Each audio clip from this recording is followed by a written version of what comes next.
Bismillahirrahmanirrahim. Assalamualaikum warahmatullahi wabarakatuh.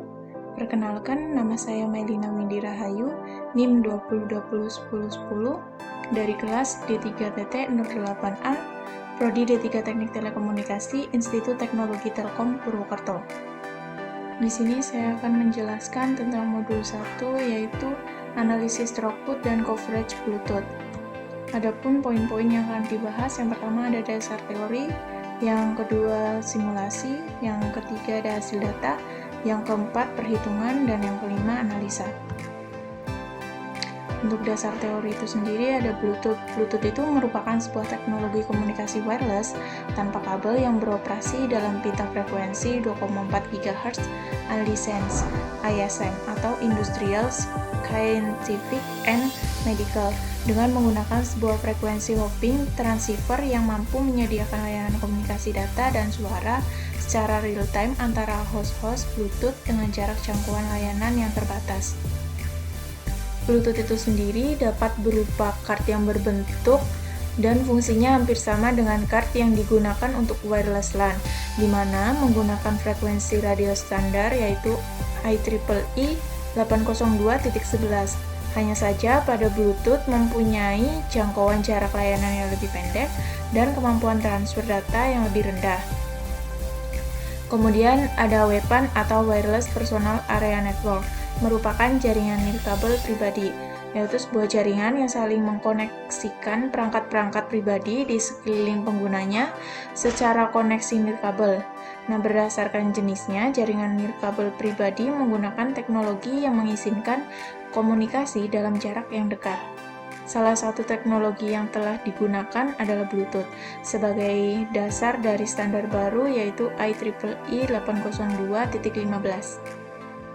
Selanjutnya yaitu beberapa karakteristik Bluetooth. Yang pertama ada frekuensi ISM band 2400 sampai 2483, 5 MHz atau mayoritas, spasi kanal 1 MHz. Kemudian yang kedua ada maksimum output power yaitu power kelas 1 100 mW atau setara dengan 20 dBm, power kelas 2 2,5 mW atau 4 dBm, dan power kelas 3 1 mW atau 0 dBm. Yang ketiga ada modulasi yang digunakan yaitu GFSK atau Gaussian Frequency Shift Keying.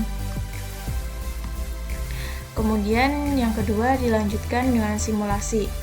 Nah, pada simulasi kali ini adapun bahan-bahan atau alat yang diperlukan untuk simulasi yaitu pertama ada perangkat berupa handphone atau laptop yang digunakan sebagai TX atau RX, di mana TX itu sebagai pengirim dan RX itu sebagai penerima, serta stopwatch yang digunakan untuk menghitung waktu lama dari pengiriman itu sendiri.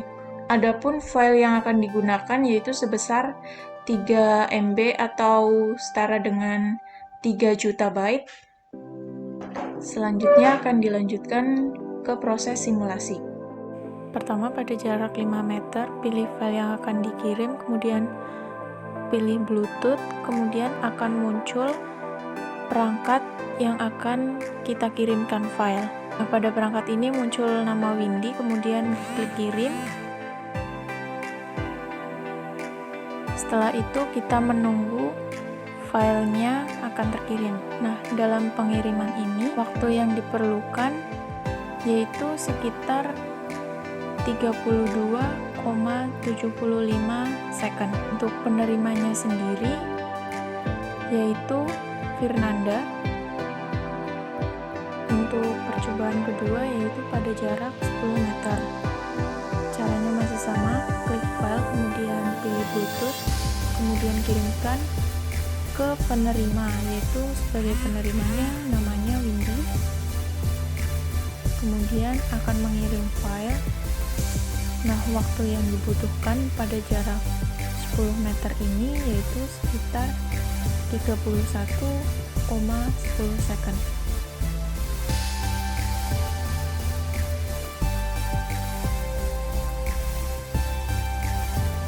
Untuk penerimanya sendiri yaitu Fernanda. Untuk percobaan ketiga yaitu pada jarak 15 meter atau setara dengan 24 langkah.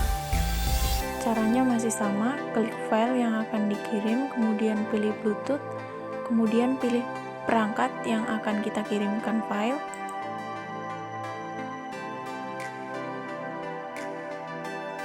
Kemudian kita tunggu.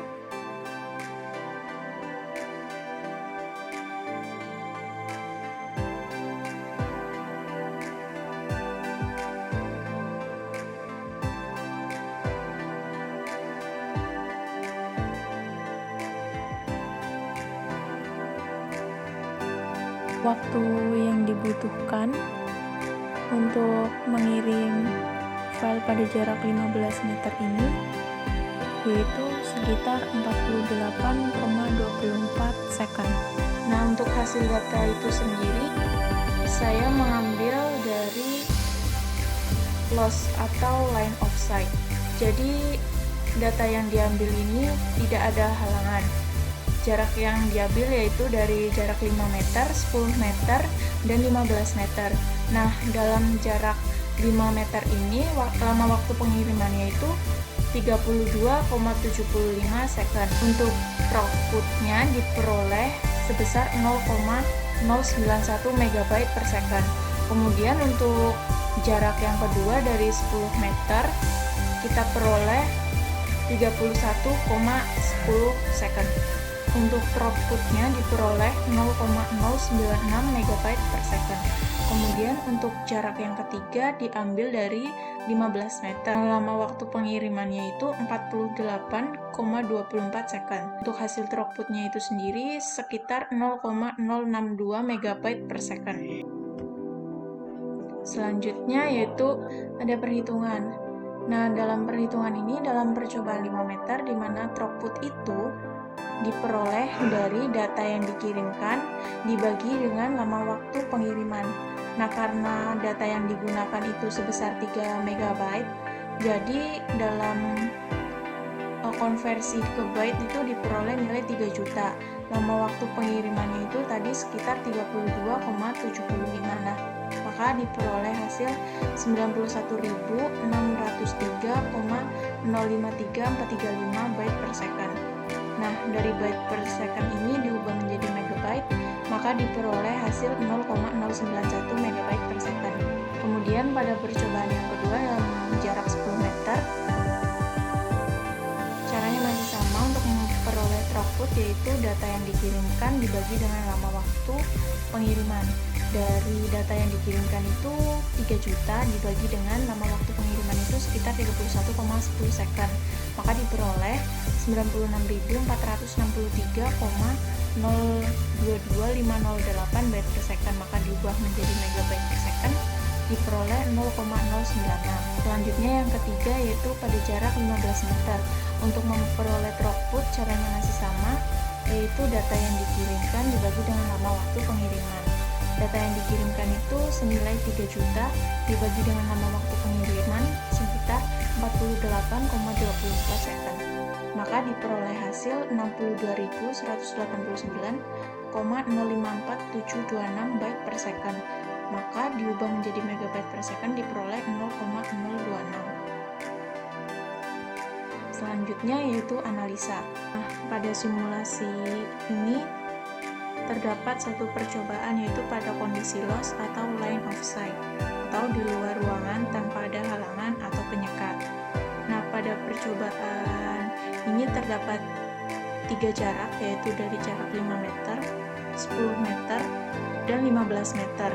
Dalam percobaan jarak 5 meter, waktu pengiriman yang dibutuhkan itu masih normal karena tidak ada penghalang atau penyekat atau yang lainnya.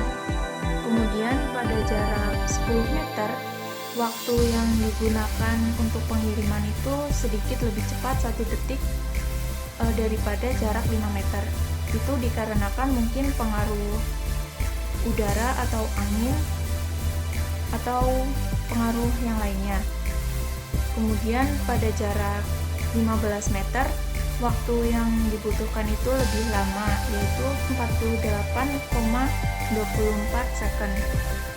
itu normal karena jarak yang digunakan untuk mengirim file Bluetooth itu sejauh 15 meter. Jadi faktor yang menyebabkan pengaruh terhadap waktu pengiriman yaitu notifikasi pesan, serta orang-orang juga dapat dikatakan sebagai penghalang.